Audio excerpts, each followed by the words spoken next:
It was lunchtime when crews took ambulances from stations all over London and headed for Parliament Square. Only skeleton 999 crews were left on standby to answer calls from the public. Plans for the demonstration were kept a complete secret. At 2 o'clock, this was the scene in Parliament Square. Around 40 vehicles drove round and round, causing traffic chaos. Surprisingly, there wasn't a murmur of protest from drivers, but police were not reassured. The idea is to move them on so that they move with the traffic and they don't bring it all to a halt. My main concern is this time of year, an incident of this sort could bring the whole of London to a halt in 10-15 minutes, and it takes ages to clear. Liberal MP Simon Hughes called for an emergency question in the House. All it needs is for the Secretary of State to say, we will put more money on the table and allow negotiations to start. That's sufficient. It's a very small concession. It may need a very small amount of money. One sentence from him, and we might have a settlement by Christmas.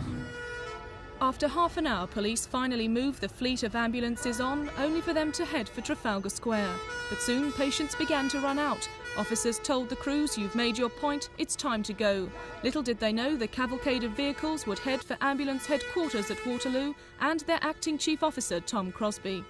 It's absolute chaos here tonight. Traffic's been brought to a complete standstill, but ambulancemen are determined to make their point. They're here to tell Mr. Crosby they're not happy about being suspended and not happy about 999 calls being put through to the army. Mr. Crosby's inside and the building is now being secured.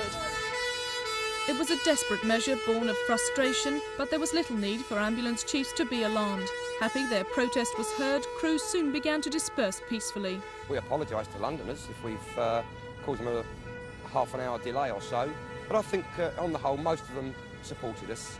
We're actually trying to show that there is a lot of strength behind us, and it's actually done a lot of good for us seeing fellow ambulance men from different divisions around London, and it is to make a protest.